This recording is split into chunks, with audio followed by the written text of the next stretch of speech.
Diasco Foot, miroir du football de la diaspora congolaise.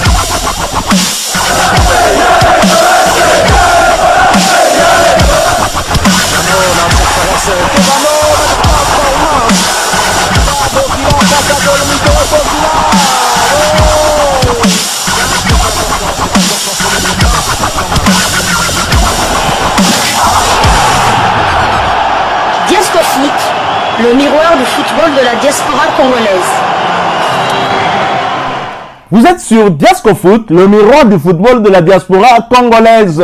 Diasco Foot vous dit bonjour, tout le plaisir est pour nous de vous retrouver, mais surtout de savoir que vous êtes nombreux en train de suivre votre chaîne YouTube dédiée uniquement aux footballeurs de la diaspora congolaise.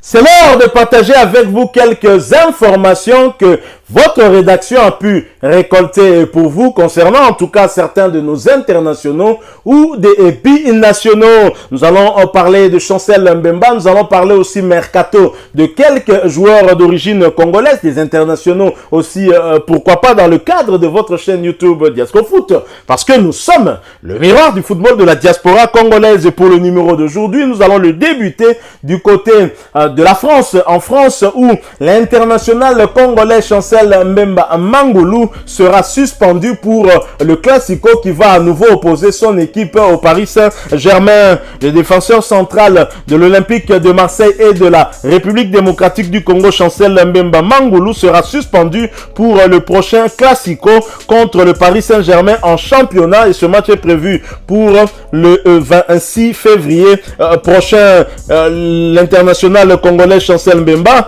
a appris la sanction de la commission de discipline de la Fédération française de football. L'instance a confirmé la suspension du joueur pour un match à compter du lundi 20 février. Le Marseillais avait récolté 3 cartons jaunes sur les 10 derniers matchs de son équipe. Il manquera donc la réception du Paris Saint-Germain en championnat le 26 février prochain. C'est une mauvaise nouvelle pour la défense marseillaise alors que l'international congolais avait été l'un des acteurs majeurs de la victoire dans le Classico en Coupe de France le 8 février dernier. Rappelez-vous, cette belle victoire de l'Olympique Marseille, 2-1, et le deuxième but marseillais a été en tout cas à l'œuvre de l'Ukrainien Malinowski, mais grâce à Chancel Mbemba qui avait fait un pressing haut à Neymar, Léon a pris le ballon, il est entré en tout cas dans la surface et a donné une balle en retrait à Alexis Sanchez qui malheureusement a buté sur la défense parisienne, qui a repoussé le ballon et qui a été récupéré par l'attaquant ukrainien qui d'une très belle frappe a trompé le portier parisien Donnarumma. Voilà donc Chancel Mbemba qui sera absent en tout cas, et de quoi donner des tournis à son entraîneur, qui pour remplacer Chancel Mbemba, on verra bien en tout cas qui finalement sera placé dans cette défense centrale de l'Olympique de Marseille pour résister aux assauts d'une équipe parisienne qui va récupérer l'un de ses meilleurs joueurs. Il s'agit bien de Kylian Mbappé que nous avons retrouvé lors du match de la Champions League qui a opposé le Bayern de Munich au Paris Saint-Germain. Nous quittons donc la France et Chancel Mbemba Mangulu. Nous allons cette fois-ci parler mercato ou un retour au Kazakhstan pour l'international congolais Junior Kabananga et Takté. Junior Kabananga rejoint officiellement la formation de Maktaral, équipe évoluant en première division en kazakh, et cela pour une saison. Il quitte l'équipe de Mioveni en première division roumaine où il était arrivé il y a presque une année, c'était en août 2022. L'attaquant international congolais revient dans un championnat qu'il connaît parfaitement bien pour avoir fait des beaux jours de l'un des meilleurs clubs du pays, le FC Astana. C'était entre 2016 et 2019. Il aura disputé avec ce club 60 matchs de championnat pour 25 buts inscrits et 11 passes décisives délivrées. C'est l'un des meilleurs transferts en termes des statistiques. En Roumanie, barré par la concurrence, il n'aura disputé que 14 matchs pour un petit but, toute compétition confondue. Toujours en ce qui concerne le mercato, Rapid Bucarest va voir un joueur d'origine congolaise renforcer ses rangs. On le connaît depuis Botosani, il a joué du bon football. On espère qu'il se donne à fond pour le Rapid pour nous aider. Adrien Moutou sur en tout cas Erwin Ongenda. Erwin Ongenda rejoint officiellement la formation du Rapid Bucarest, équipe évoluant en première division roumaine pour une saison et demie. Il va donc terminer son contrat vers le mois de juin 2024. La nouvelle a été annoncée par le club sur ses différents canaux de communication. L'attaquant va essayer en tout cas de se ressourcer au sein de cette équipe et dans un environnement qu'il a déjà côtoyé entre 2018 et 2022 lorsqu'il avait rejoint la formation de Botossani où il a eu à livrer 108 matchs pour 13 buts inscrits et autant de passes décisives. Il a visiblement la confiance du staff dirigeant et ce sera à lui de convaincre maintenant sur le terrain. On le connaît depuis Botossani, il a joué du bon football, il déstabilise les défenses adverses. On espère qu'il se donne à fond pour Rapide, pour nous aider. Je pense que le mercato s'est fermé pour nous avec l'arrivée d'Ongenda, a confié Adrien Moutou, ancienne gloire du football roumain et maintenant entraîneur du club. L'ancien joueur du Paris Saint-Germain a fait un bref passage infructueux malheureusement pour lui du côté de l'Apollon Limassol, l'équipe de première division chypriote où il n'a joué que 13 matchs cette saison avec un petit but et autant de passes décisives. Toujours concernant le mercato, transfert de Noël Mbo, il reste bien sûr en Lituanie mais transféré pour les 2 prochaines saisons.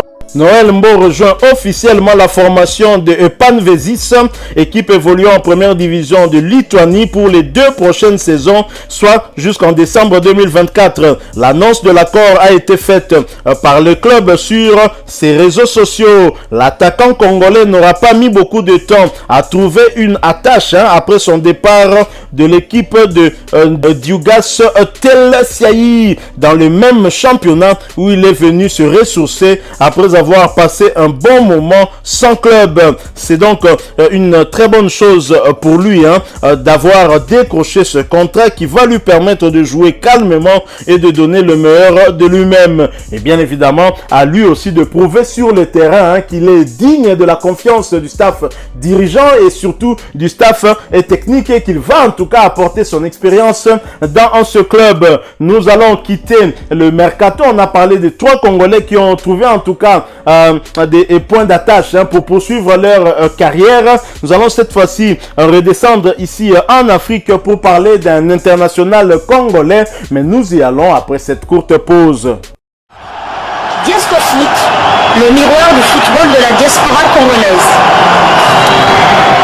Au Maroc, Arsène Zola et le Wydad de Casablanca tombent en Algérie. Wydad Athletic Club de Casablanca manque son entrée en Ligue des champions de la CAF en s'inclinant sur la pelouse de la JS Kabylie sur la plus petite des marges, soit 1-0. Titulaire, l'international congolais ancien du tout-puissant Mazembe Anglebert, Arsène Zola, a disputé l'intégralité de cette rencontre. Pour rappel, la JSK va jouer contre l'AS Vita. Ce match est prévu pour le 25 février prochain. Nous allons quitter le Maroc pour revenir ici en République démocratique du Congo où une vive polémique a été déclenchée à la suite de l'annonce de l'organisation du match de la 3e journée devant opposer la RDC à la Mauritanie au Cameroun plutôt qu'ici en République démocratique du Congo au stade du tout-puissant Mazembe Anglebert, le seul homologué par la Confédération africaine de football. Une information qui a été rendue publique par la Fédération mauritanienne de football alors que la FECOFA était restée silencieuse.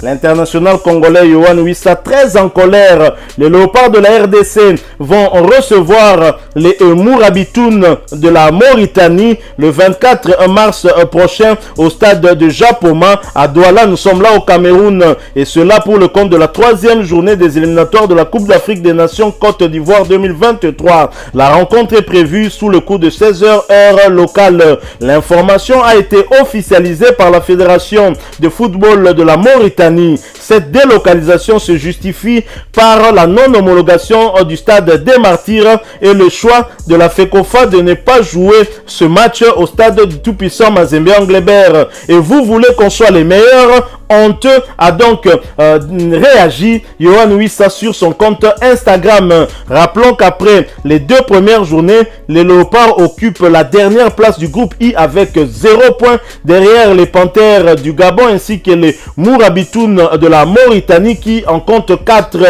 Et le Soudan, qui vient en 3e position, a donc 3 points à son actif. Nous allons terminer ce numéro par une triste nouvelle. Alors qu'il était porté disparu, la nouvelle est donc confirmée. L'ancien coéquipier du demi-dieu congolais Chancel Mbemba Mangulu, le Ghanéen Atou, a tiré sa révérence. La terrible nouvelle est donc tombée. L'international ghanéen Christian Atou a été retrouvé mort sous les décombres dans son appartement suite au tremblement de terre qui a eu lieu du côté de la Turquie. Nous présentons nos sincères condoléances à toute sa famille, au public sportif ghanéen et africain, mais surtout à Chancel Mbemba Mangulu aussi, l'international congolais, qui avait publié un message en tout cas pour prier Dieu que nous puissions retrouver Atou en vie. Malheureusement, Dieu a décidé autrement. Atou a tiré sa révérence. Courage en tout cas à sa famille et que son âme repose en paix. Voilà, nous sommes arrivés à la fin de ce sujet. Si vous l'avez aimé, n'hésitez pas à nous laisser un maximum de j'aime. N'hésitez pas non plus à partager avec nous votre opinion. Si vous en avez une par rapport au sujet que nous venons de vous proposer, laissez-la nous à travers un commentaire.